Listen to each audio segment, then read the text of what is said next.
God bless you, people of God. This is just a quick word. Happy Yom Kippur. Happy Yom Kippur. We know this is the Day of Atonement. Hallelujah. And I didn't know I was going to say anything or come on, but the Lord just wanted me to share this briefly with you. And for those who don't know, as a reminder of this sacred day, it's very holy, just to spend some time with the Lord. It started yesterday, of course, and it ends tonight at sundown. But it's a time, it's our highest holy day because it's the time we know that the Lord gave sacrifice, right? It represents that He's our ultimate sacrifice, right? We know prior in the early centuries, it was the high priest that gave the sacrifice. But when Jesus came, He became our ultimate sacrifice. So you can use this day as a day of remembrance of the Lord and take, communion if you'd like, or however you're led by the Lord. But if you might be feeling a certain way, you don't have a clue, that's why God wants you to sit with Him and remember what He did at the cross. Remember the good things in your life that He has done, that He is doing. Remember the doors that He is opening in the mighty name of Jesus. Remember that you are breathing, you are living. God is doing mighty things. It's a new season, it's a new day, and it's a perfect time to reflect. A lot of reflection happens even without you knowing sometimes, and so to be intentional about it, God just wants to remind you. I did a post, I'll link it last year, specific in a prayer, a more in-depth prayer on this. So I'll link it if you've never seen that. Hallelujah. But He just wants you to spend time with Him today. Be in His presence. He loves you, beloved. That remember everything that was done at the cross. It's sealed. It's settled, right? As it is in heaven, so it is on earth. His blood covers all things. And so this is a perfect time, right? Yom Kippur, and it's a time of reflecting and of His goodness. And at the end of the day, you can celebrate, if you're being led to have a meal with Him, or however you're led, right? And if you don't see this, you can do this another day as well, for honor the Lord, right?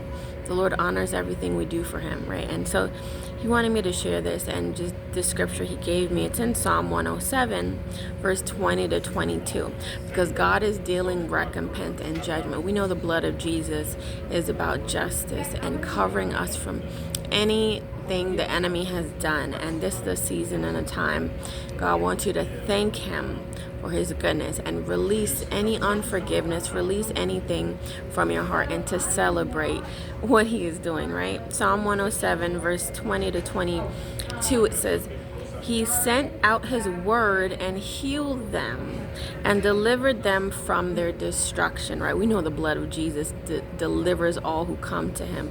All of us who were lost, did not know Him, and by some saving grace, right, whether someone shared a word, you were led to church, you grew up in church, but God pulled you and baptized you, renewed you by fire, that God delivered us all from destruction when you come to Him, okay?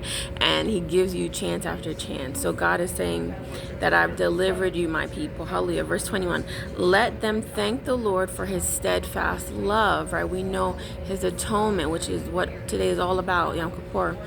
His atonement, right? The blood of the Lamb is because of the love of the Father, Abba Father, for us. It's not anything we did, right? Our salvation is never earned by us, right? Hallelujah. And so He's saying, I love you. Remember that I love you no matter where you are on this earth, no matter what you're doing, no matter what you think you have, don't have, where you're positioned. God wants you to just realize the blessings you do have and be grateful and thankful, right? And that the enemy's vindication, the enemy's lies over you cannot stand. The enemy's voice is broken this day in the mighty name of Jesus. Hallelujah. Right? He says, for His wondrous works to the children of man. And let them offer sacrifices of thanksgiving and tell of His deeds in songs of joy. Hallelujah. So the Lord wants you to offer thanksgiving to Him and sing songs of joy as you, repent and just release what's on your heart. If there's any bitterness, unforgiveness, anything of the enemy, right? We don't want that. So the living God is saying, release that. And God also, He's had me in the book of Daniel for a while, off and on, and even a day or two ago, He pulled the book of Daniel up again. So, and I mentioned that with the channel, we're finished with our corporate fast, but that we get on the Daniel fast in the beginning of the new year.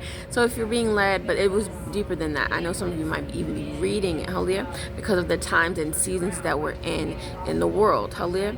And so God's saying to be mindful of that he's bringing you a spirit of excellence, and he's bringing back the things that the enemy stole. And this is the time why he wants you to reflect and spend with him, because you don't always get these times, certain times and seasons where God says come away with him, right?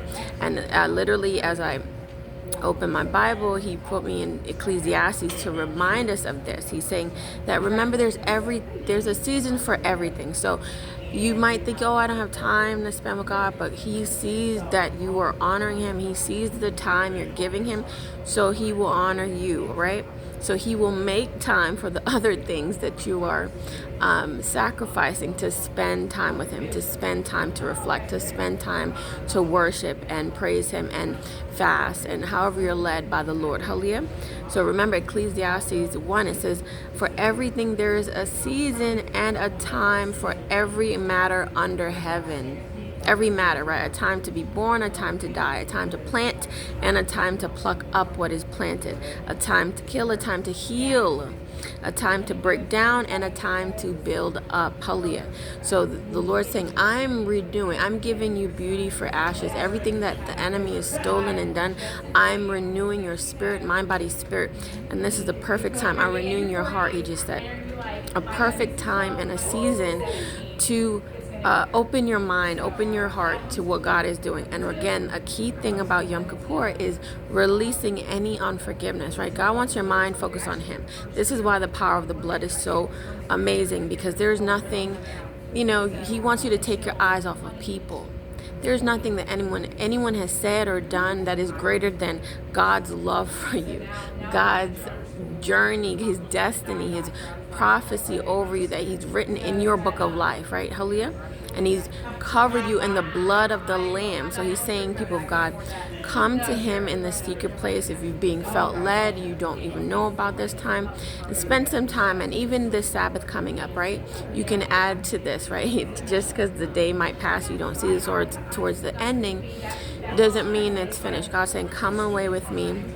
Hallelujah. Many of you know this if you've been, with the channel for different years and you started following the feast days, you know this. But he just wants to remind you and, encourage you that there is a time for everything. I'm renewing your life. I'm renewing your mind. I'm renewing your spirit. And don't be in haste. Don't be in anxiety for anything. Remember the power of the blood of Jesus. My God. Remember the power of the blood of Jesus, that this is the greatest place. When you are in the secret place, everything else, he will make time. Everything else trumps the secret place. And your ability to see how much God has kept you and built you from past seasons. God's saying, don't forget where I took you from. Don't forget what I'm pulling you from even now, right? And I'm giving you greater. I'm giving you a greater anointing. I'm giving you a greater spirit. I am taking you from glory to glory to glory. Hallelujah. So he wants you to be reminded of his goodness on this powerful day. Again, it's the highest holy day, right? We have Sukkot coming up in like a week, and it's the harvest season. And, I won't talk about that now, but God just wants you to, all the feasts you celebrate, but this is the one, like others, but this is the most important, where you really truly reflect on the blood of Jesus, right? Because he is our great sacrifice. He is our covering. Hallelujah, in the mighty name of Jesus. So God bless you, people of God. I'll link in the description, I'll pin it as well, the video I did last year, which has a longer prayer, like 20-30 minutes or so, if you felt led to listen to that as well, and more of an explanation of this day, as we've already entered into the Hebrew year 5786. But he just wants you to be just to know how much he loves you and to reflect on this time, right? He wants you to worship is so powerful, and to pull you from any place that you are in right now that is not of God, right? Your mindset, or maybe it's, your environment, whatever that looks like for you. But God's saying, know that I'm with you. I will never leave or forsake you. And that when you focus on me, when you see the power of this secret place, the power of what I did at the cross, then you'll understand why it's important to bring to remembrance this day that our names are written in the Lamb book of life. Hallelujah. And that he will write your name again, right, for this new year. Hallelujah. So God bless you, people of God. I love you. The Lord loves you. And I'll see you soon. Shalom.